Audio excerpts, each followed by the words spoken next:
2014 से पहले मोदी धरने पे बैठा करते थे, उनके मित्र, उनके नेता, उनकी नेत्रियां धरने पे बैठा करती थी, बड़ी गले के अंदर प्याज और नींबू की माला डाला करती थी। आज एक नींबू की माला डाल के तो दिखाइए। 400 रुपए किलो नींबू हो गया इस दिल्ली के अंदर। जिस नींबू की कीमत 50 पैसे हुआ करती थी साथियों, वो नींबू आज 20 रुपए में एक और 25 रुपए में एक नींबू बिक रहा है। मक्कार व्यक्ति जो धंधा कर रहा है, आज वो महंगाई पे एक शब्द नहीं बोलता। नाम जानते हो? जानते हो तो एक सुर में बोलिए, क्या नाम है उस साधु का? नाम राम का, और काम रावण का, और काम 20,000 आंगनवाड़ी कार्यकर्ता धरने पे बैठी रही, सुनने अपने घर से बाहर नहीं निकला केजरीवाल, और कहता है मातृशक्ति का सम्मान करते हैं। जब मेरे नेता, आप सबके नेता, इस मुल्क के नेता राहुल गांधी जी जब आवाज उठाते हैं तो इस मुल्क के लोगों के लिए आवाज उठाते हैं, और उनकी आवाज को जो बल देते हैं वो नासिर हुसैन भाई जैसे में राज्यसभा सांसद, शक्ति सिंह गोयल जैसे हमारे सांसद उस आवाज को बल देते हैं। खड़गे साहब का जिक्र करना चाहता हूं, पूरा जीवन समाज सेवा में लगाते हुए आज पार्लियामेंट में भी गरीबों की आवाज उठाते हैं। आदिर रंजन चौधरी जी का आभार व्यक्त करता हूं जो पार्लियामेंट में राहुल जी के दिखाए हुए रास्ते पर गरीबों की लड़ाई लड़ते हैं। वही लड़ाई कांग्रेस का कार्यकर्ता आज दिल्ली में लड़ रहा है। साथियों, ये जो नारा आप इस मंच पे देख रहे हैं, ये पिछले दिनों कांग्रेस ने दिया, महंगाई मुक्त भारत अभियान। हमारे नेता ने इसकी शुरुआत की। पूरे देश भर में कांग्रेस के कार्यकर्ता गरीबों की आवाज उठा करके धरने प्रदर्शन में जुट गए। मकसद एक ही था, मकसद था इस देश के, इस मुल्क के शीर्ष स्थान पे बैठे भाजपा के प्रधानमंत्री नरेंद्र मोदी को समस्याओं से अवगत कराना, देश की महंगाई से अवगत कराना, गरीब की भूख से अवगत कराना, किसान के दर्द से अवगत कराना। मकसद था कमर तोड़ महंगाई थे अवगत कराना। अफसोस इस बात का है साथियों, कांग्रेस के कार्यकर्ता इस मुल्क की आवाज को लेकर सरकार के समक्ष बैठते हैं, लेकिन ये तानाशाही शासक पुराने रवैये को अपनाते हुए जिस तरह से किसानों को मरने के लिए बॉर्डर पे छोड़ दिया। लेकिन एक साल के संघर्ष के बाद कहना चाहता हूं साथियों, इस मुल्क के इस शासक को झुकना पड़ा। वैसे ही पिछले दिनों पूरे पार्लियामेंट में कांग्रेस के नेतागण इस महंगाई पे चर्चा के लिए मांग करते रहे, सवाल पूछते रहे, लेकिन अफसोस इस मुल्क का जो शासक नरेंद्र मोदी प्रधानमंत्री और सांसद बनने से पहले इस पार्लियामेंट में जो शीश झुका के अंदर गया था और जो प्रण लेके गया था कि मैं देश के गरीबों की रक्षा करूंगा, मजदूरों की मदद करूंगा, मैं गरीबों के अधिकारों के लिए लड़ूंगा, महंगाई पे लगाम लगाऊंगा, सिलेंडर की कीमत बढ़ने नहीं दूंगा, तो आज उस नरेंद्र मोदी के बारे में बताना चाहता हूं, ये मुल्क को अफसोस होगा इस देश के प्रधानमंत्री नरेंद्र मोदी के चुनने पर कि वो देश का प्रधानमंत्री नरेंद्र मोदी जब सदन में कांग्रेस के कार्यकर्ता आदरणीय राहुल जी और सांसद महंगाई पे चर्चा करना चाहते थे तो नरेंद्र मोदी पूरे सत्र में मात्र एक दिन आने का काम करते। ये क्या दर्शाता है? ये दर्शाता है कि नरेंद्र मोदी को किसी गरीब से कोई सांत्वना नहीं, कोई संपत्ति नहीं है। यदि उसको किसी का भला करना है तो अपने मित्रों का भला करना है। साथियों, मैंने आज एक समाचार पत्र में खबर पढ़ी, नरेंद्र मोदी के जो मित्र हैं, जो देश के बड़े उद्योगपति हैं, व्यवसायी हैं, आज वो विश्व के टॉप 10 अमीरों में जाने जाते हैं। शर्म आनी चाहिए मोदी जी। आपको इन संख्या पर, इस नंबरों पे आपको खुशी हो सकती है, लेकिन इस मुल्क के जो नेता राहुल जी हैं, सोनिया जी हैं, कांग्रेस के कार्यकर्ता हैं, उनको दुख इस बात का होता है कि जो मध्य वर्गीय परिवार है वो गरीब होता जा रहा है और जो गरीब आदमी है वो भूखा मरता जा रहा है। किस चीज की हम तारीफ करें? इस मुल्क की जीडीपी की आप बात करते हैं। जीडीपी ये उन चंद परिवारों के लिए होगी जिनको आप बड़ा करते देखना चाहते हैं। एक तरफ गरीब नीचे आ रहा है और एक तरफ इनके मित्र विश्व में नंबर 1 और नंबर 2 की लाइन में खड़े। गरीब की तनख्वाह कटती है, गरीब के रोजगार बंद होते हैं, लेकिन मतरों के, इनके मित्रों के रोजगार बढ़ते हैं। यह नीतियां इस मुल्क में चल रही है। और इसलिए आज कहना चाहता हूं साथियों, कमर तोड़ महंगाई के खिलाफ कांग्रेस का कार्यकर्ता सड़कों पर, जो आज पार्टी इस देश, इस मुल्क में राज कर रही है। मेरे पूर्वज, आपके पूर्वज, कांग्रेस के नेता बार बार कहते थे ये गरीबों की पार्टी नहीं है, ये सरमादारों की पार्टी है। और आज इसीलिए गरीब कांग्रेस की तरफ देखता है। लेकिन अफसोस ये होता है साथियों, सत्ता में बैठी ये पार्टी अपनी हार जीत के परिणामों को आगे रख करके अपने मीडिया के उन मित्रों के साथ कांग्रेस की आवाज को दबाना चाहते हैं, कांग्रेस को कमजोर दिखाने की कोशिश करते हैं। मैं इस मंच से कहना चाहता हूं, हार जीत पैमाना नहीं हो सकता गरीबों के समर्थन का। हार जीत के कई मायने होते हैं, लेकिन यह भी सच है कि हार जीत कई कारणों से होती है। इस मुल्क के अंदर, माफ करना, यदि कीमतों में बढ़ोतरी और घटोतरी होती है तो आज इस देश के मुल्क के चुनाव तय करते हैं। यही कारण है कि 5 राज्यों में जब चुनाव आते हैं तो कीमतें घटती, तब भूल जाते हैं रसिया और यूक्रेन के युद्ध। शर्म आनी चाहिए मोदी के मंत्रियों को जो ये कहते हैं कि यूक्रेन और रसिया के युद्ध की वजह से क्रूड ऑयल की कीमतें बढ़ रही हैं। मैं अपने साथियों से, पत्रकार भाइयों से कहना चाहता हूं, कार्यकर्ताओं से कहना चाहता हूं और जानकारी देना चाहता हूं, 2014 से पहले मोदी धरने पे बैठा करते थे, उनके मित्र, उनके नेता, उनकी नेत्रियां धरने पे बैठा करती थी, बड़ी गले के अंदर प्याज और नींबू की माला डाला करती थी।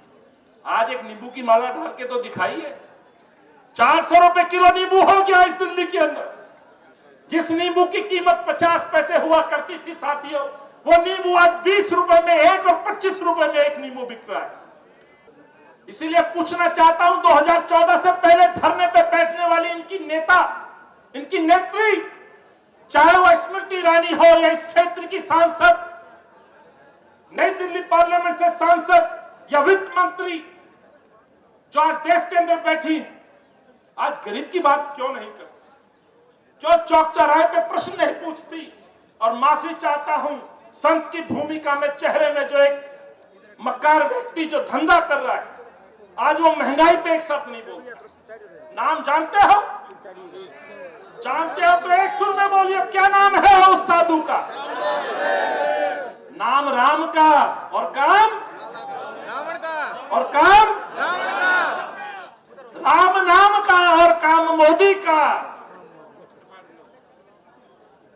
राम नाम का और काम मोदी का ये देश में चलता है। कुछ पाखंडी लोग 2014 से पहले महंगाई पे तर्क देते थे। क्या तर्क देते थे? उस समय की तत्कालीन सरकार के हमारे प्रधानमंत्री आदरणीय डॉक्टर मनमोहन सिंह, जिस व्यक्ति ने इस देश की अर्थव्यवस्था को न केवल संभाल के रखा, इस मुल्क को संभाल के रखा। और ये दौर वो था साथियों जब बैंक पूरे विश्व के अंदर करप्ट हो रहे थे, इस देश के बैंक सीना तान के खड़े थे।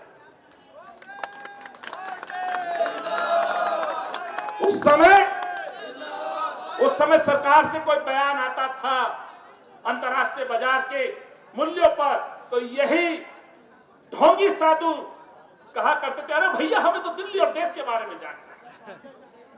आज पूछो तो कहते हैं नहीं जी, मोदी जी को सरकार चलानी है, पैसे चाहिए, सरकार कैसे चलेगी? अरे साधु के रूप में मोदी के एजेंट के तौर पर काम करने वाले बाबा रामदेव, आपसे कहना चाहता हूं, आप 7 साल में इतना बड़ा एम्पायर खड़ा करके बैठ गए। साधु को सुख और आनंद की आवश्यकता नहीं होती, उसे त्याग की भावना के साथ अपने शरीर को सौंपना पड़ता है तपस्या में।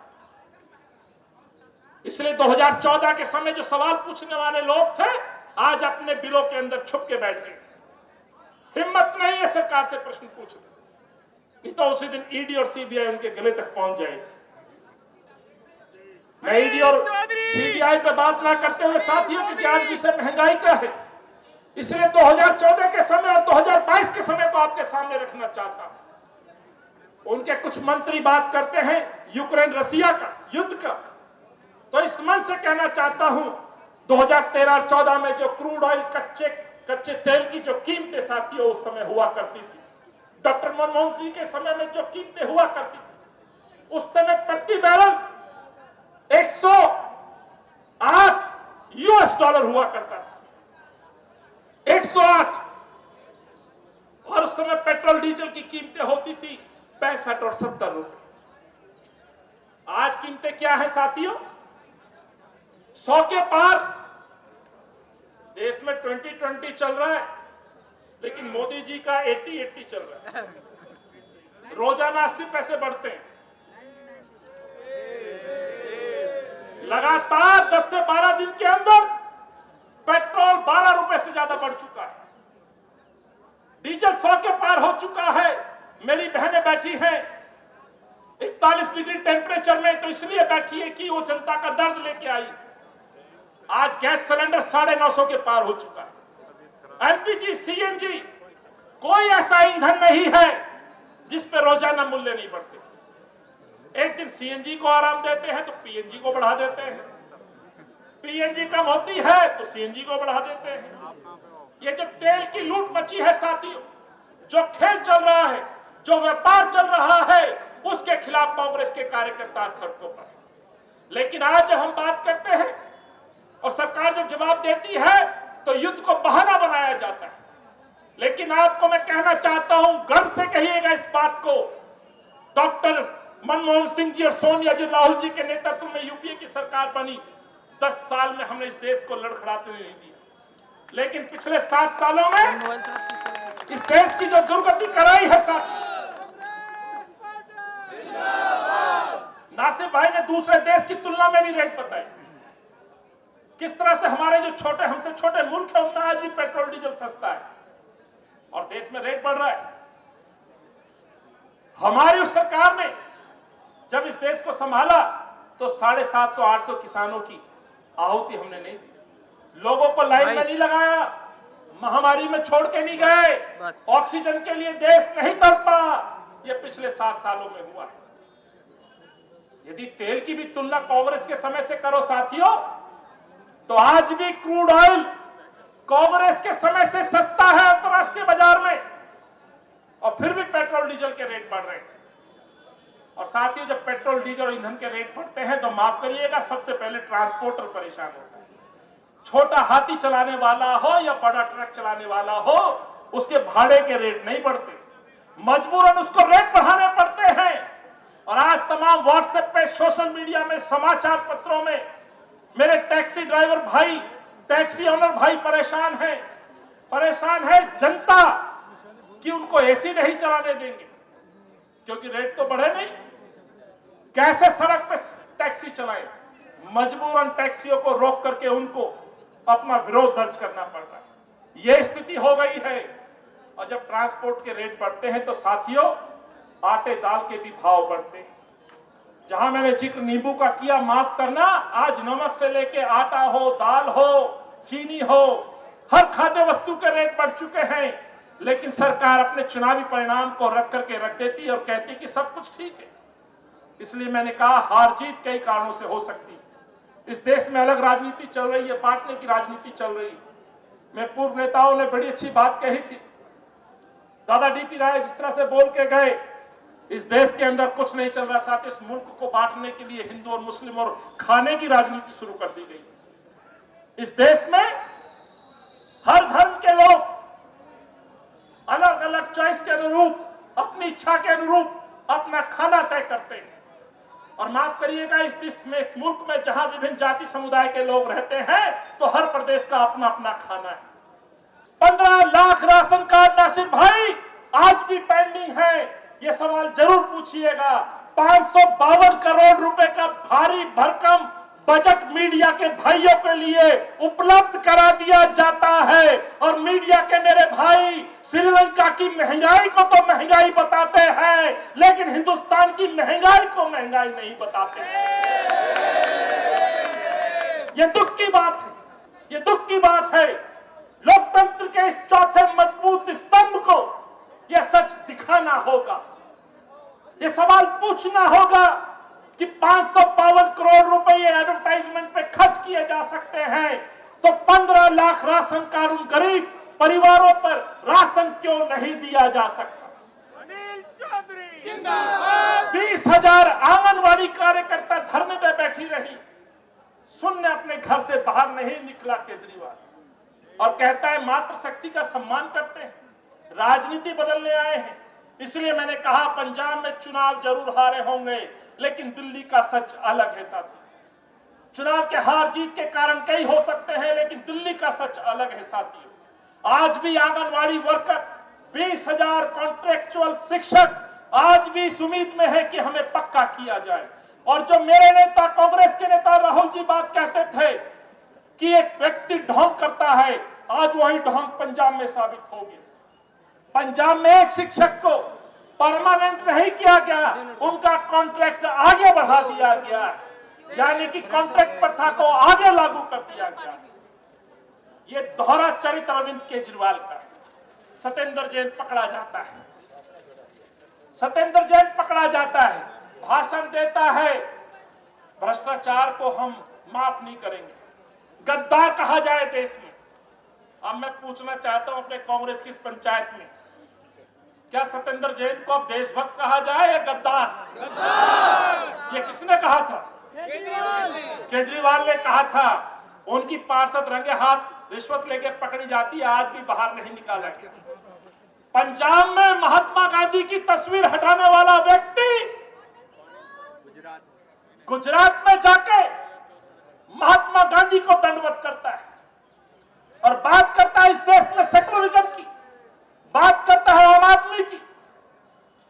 अरे शर्म आनी चाहिए साथियों। मैं आज आपसे ईमानदारी से कहना चाहता हूं अपने नेताओं के सामने, आप सबको गर्व महसूस करना चाहिए अपने पूर्वजों की इस पार्टी पर, जो आज भी अपनी नीति से समझौता नहीं करती। आज भी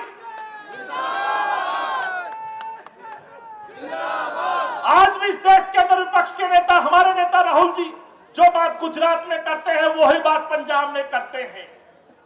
जो सम्मान गुजरात में गांधी जी को देते हैं वही सम्मान भगत सिंह को पंजाब में देते हैं।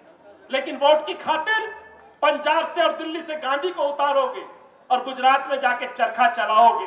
ये अरविंद का चरित्र है साथ। नेशनल दस्तक की आपसे गुजारिश है कि अगर इसको बचाना चाहते हैं तो नेशनल दस्तक को सब्सक्राइब करने के लिए रेड कलर के सब्सक्राइब बटन को दबाएं, फिर बेल आइकन की घंटी दबाएं। नेशनल दस्तक को बचाने के लिए बहुत जरूरी है कि हर खबर को शेयर करें, लाइक करें, कमेंट जरूर करें।